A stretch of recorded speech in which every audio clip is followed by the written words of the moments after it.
The cabin was supposed to be mine.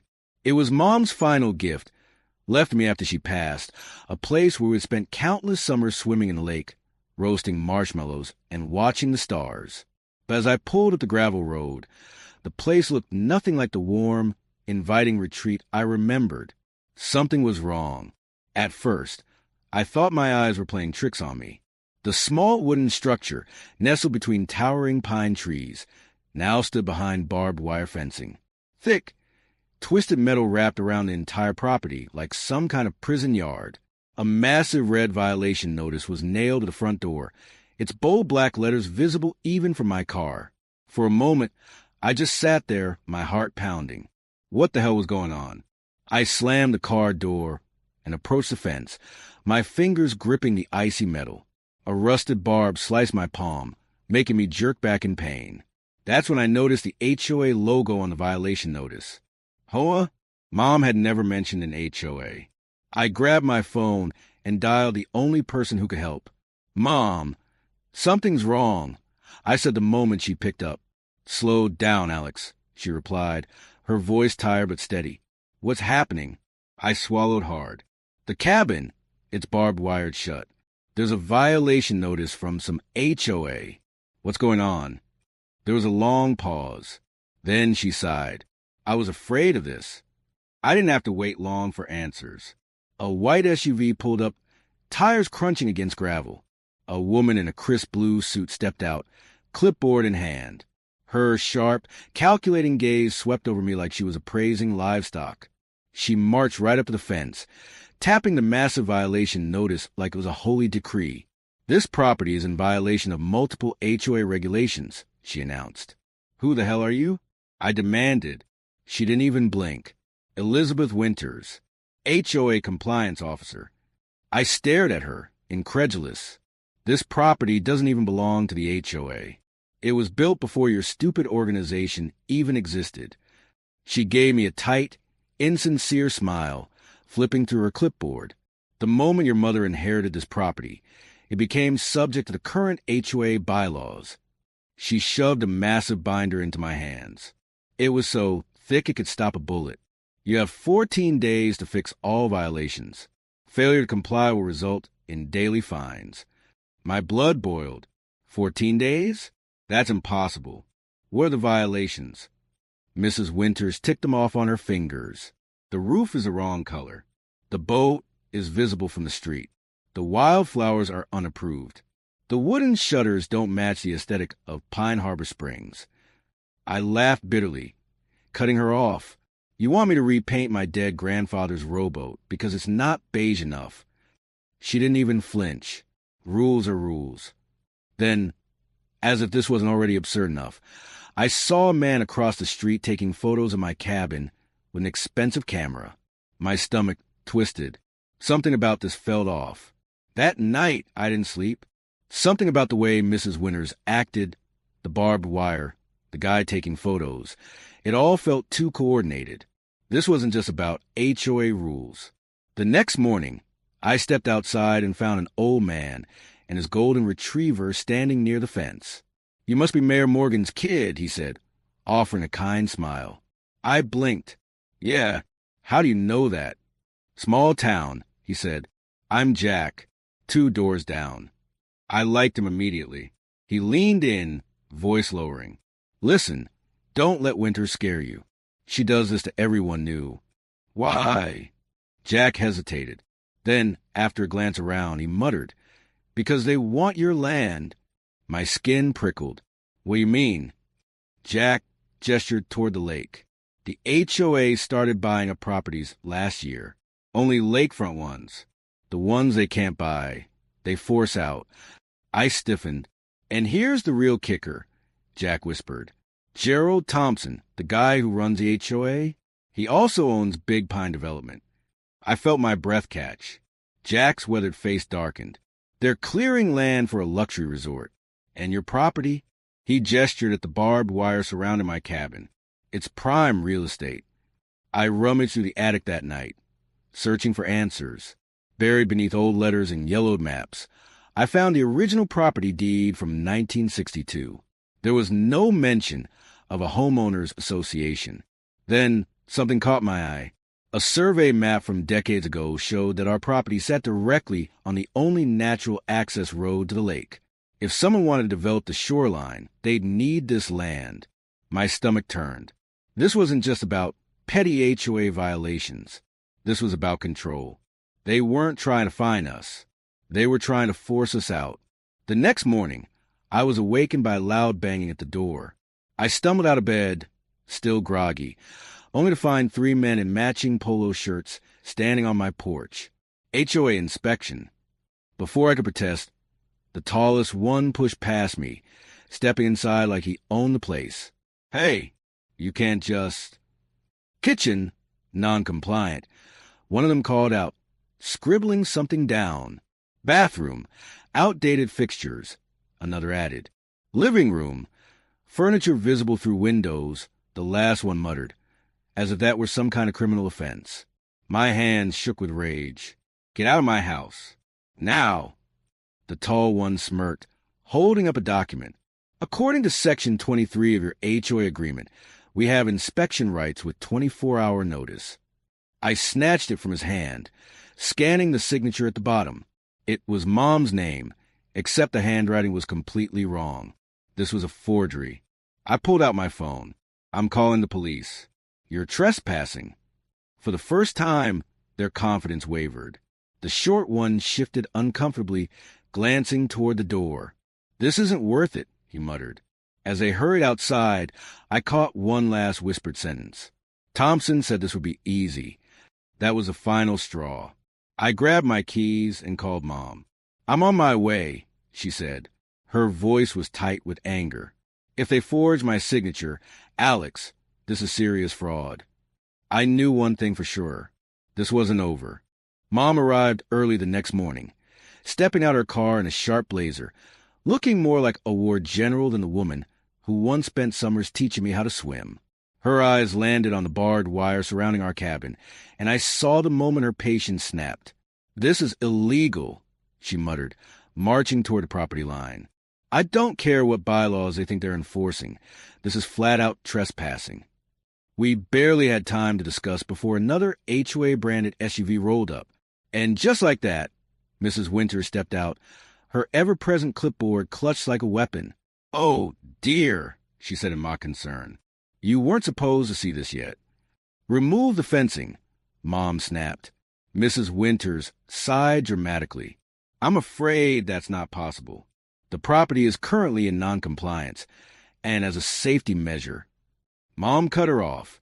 "You install barbed wire around an occupied home without the owner's consent." A small flicker of doubt crossed Winters' face, but she recovered quickly. "This property is under official review by the HOA. Until the board meets next month, no changes can be made." I felt my stomach drop. "Next month? That's 4 weeks away," I said. "You're just trying to make us give up and leave." Winters smiled that insufferable fake smile. "Rules are rules." Then she handed another thick violation notice to me. "Oh, and effective immediately, you're being fined $100 per day until all infractions are corrected." As she walked away, Mom's hands tightened into fists. "This is war," she muttered, and I believed her. We spent the next few days documenting everything. Photos of the barbed wire, forged signatures, illegal inspections, and their ridiculous violations. Jack helped, gathering stories from other homeowners who had been harassed by the HOA. Some had already lost their homes after being fined into bankruptcy. By the time the weekend rolled around, Mom had enough evidence to bury them. That Sunday, a convoy of state officials arrived at the cabin, led by Maria Rodriguez, an investigator from the state attorney's office. She shook Mom's hand. "Mayor Morgan, we've been tracking HOA fraud cases for months, but this—" She gestured toward the barbed wire. "This is on another level." Rodriguez flipped open a thick folder. We started digging into Gerald Thompson and found something disturbing. His company has been systematically buying up HOA-managed properties across multiple counties, rewriting bylaws, and forcing residents out to clear land for luxury developments. My blood ran cold. So this wasn't just about our cabin. This is organized corruption, Rodriguez continued. But to take it down, we need undeniable proof. Mom nodded. We have a whistleblower. Rodriguez raised an eyebrow. I smirked. Mrs. Winters is cracking. The monthly HOA meeting was standing room only. The moment Mom and I walked into the Pine Harbor Community Center, every eye in the room turned to us. Some people whispered in hushed voices. Others just stared. But the moment I caught Jack's approving nod, I knew we weren't alone. At the front of the room, Gerald Thompson sat like a king, his slick-back silver hair and expensive suit screaming arrogance. "Welcome to the monthly meeting of the Pine Harbor Springs HOA," he said smoothly, tapping his microphone. "Tonight, we'll be discussing the ongoing violations at certain properties." Mom stood up. "Actually," she interrupted, her voice booming, "tonight, we're going to discuss the illegal actions of this HOA and its fraudulent property seizures." A wave of murmurs swept through the crowd. Thompson's smug expression faltered for the first time. "Excuse me." Mom pulled out a thick stack of documents and slammed them onto the table. "Here is evidence of forged signatures, fraudulent inspections, and HOA-sponsored harassment," she declared. Gasps echoed through the room. Thompson forced a smile, but I saw the panic in his eyes. "Madam Mayor, I assure you, our HOA operates within the law." "Then explain this." Mom clicked a remote, and a massive screen lit up behind her, displaying a map of Pine Harbor, with red excess marking every home the HOA had seized. The pattern was undeniable. Every seized property aligned perfectly with Thompson's proposed luxury development plans. The crowd erupted in outrage. "This is a scam," someone shouted. "They forced my mother out of her home," another voice cried. Thompson banged his gavel, but no one listened. And then the final blow came. Mrs. Winters stood up. "I need to speak," she said, her voice trembling. Every head turned. Even Thompson's jaw went slack as Mrs. Winters walked slowly to the front, clutching a small silver USB drive. "I can't keep lying," she whispered. She held up the USB. "This is recordings of our private HOA meetings. Thompson told us which houses to target, the ones that blocked his development plans. He made us plant fake violations." The room exploded. Thompson jumped up, knocking over his chair. "You signed a non-disclosure agreement." Mrs. Winters backed away. "And you said if I didn't help, you'd take my house too." Tears ran down her face. "I won't cover for you anymore." Thompson lunged toward her, but two security guards grabbed him. The judge, overseeing the meeting, slammed her gavel. "Mr. Thompson, you are hereby placed under investigation for fraud, harassment, and property theft."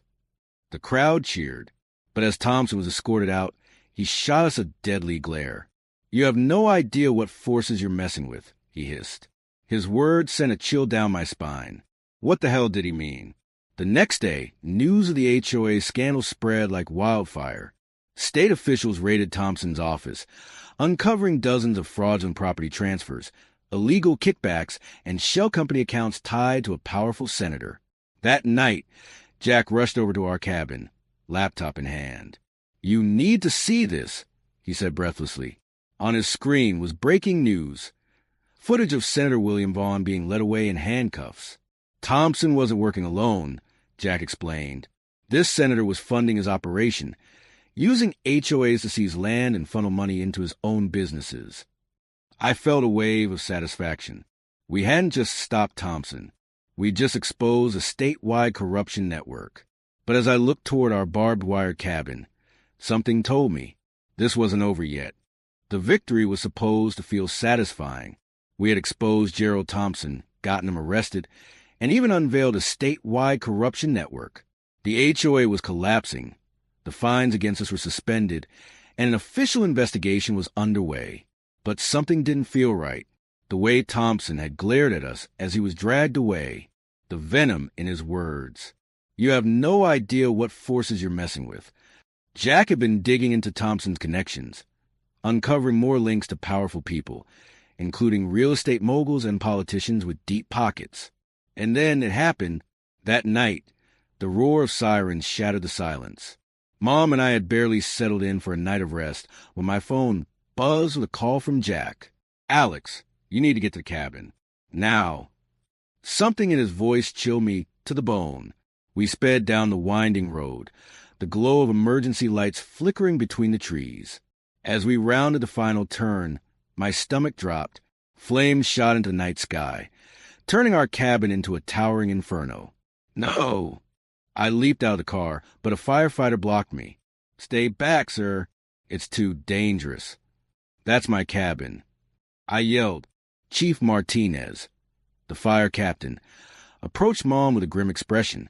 This wasn't an accident, he said. Someone cut the power lines to create sparks and poured accelerant inside. Arson. They had burned our home. Mom clenched her fists, her entire body shaking with rage. Did they leave anything behind? Chief Martinez nodded, pulling out a crumpled note. It was nailed to a tree near the property. In jagged letters, it read, "Drop the investigation, or next time we won't miss." By morning, our story had gone national. Every major news outlet had picked it up. The footage of our burning cabin, the threatening note, and the exposure of the HOA corruption had turned into a political firestorm. Mom held a press conference outside the state capitol, standing in front of a crowd of reporters. This isn't just about one corrupt HOA, she said, her voice unwavering. This is about a system designed to exploit homeowners. A system that silences those who fight back, sometimes literally. Behind her, the screen displayed images of dozens of other families who had lost their homes to Thompson's scheme. That stops now. I stood beside her, watching the sea of cameras flash, watching the story take on a life of its own. People from across the country began sharing their own HOA horror stories, exposing similar patterns of fraudulent violations, harassment, and forced property seizures. But the biggest revelation came from Jack's latest discovery. He stormed into our makeshift office, now set up in a friend's spare cabin, holding his laptop in one hand, a newspaper in the other. "Alex, look at this." He spun the laptop around. The screen displayed financial records linking Senator William Vaughn to another shell corporation. Thompson's company wasn't the only one running these HOA scams, Jack said. "There's more." Mom's face hardened. "We're taking this all the way to the Attorney General." The final nail in the HOA's coffin came just 3 weeks later. The state attorney's office froze Thompson's assets, seizing millions in fraudulent property transactions. Then came the biggest victory of all. At a special court hearing, a judge ruled that every property stolen through Thompson's fraudulent HOA tactics must be returned to its rightful owners. Jack grinned as he read the ruling. This means every single family who was forced out, they get their homes back. As the news spread, neighbors cheered, hugged, and cried. Mrs. Winters, the former compliance officer, showed up to help distribute paperwork. "I don't expect forgiveness," she said quietly, "but I want to help fix what I helped break." For the first time in years, Pine Harbor Springs was free. The HOA dissolved permanently. And Thompson, behind bars, awaiting trial. With the HOA gone, we face a new challenge. What now? Without an official governing body, some people feared the neighborhood would fall apart. But Jack had an idea. "We don't need an HOA," he said. "We need a community." Instead of enforcing rules through fear, we created the Pine Harbor Neighborhood Support Association, a group built on trust, not fines. No mandatory fees, no property seizures, just neighbors helping neighbors. The response? Overwhelmingly positive.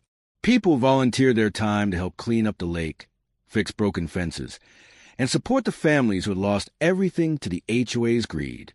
Even Mrs. Winters joined. "I know what not to do," she said with a sad smile. And just like that, Pine Harbor Springs became a true community, one built on cooperation, not control. Months later, I found myself standing on the front porch of our rebuilt cabin, staring out at the lake. The ashes of the past had been replaced with something stronger. New beams, new walls. But the heart of the place remained.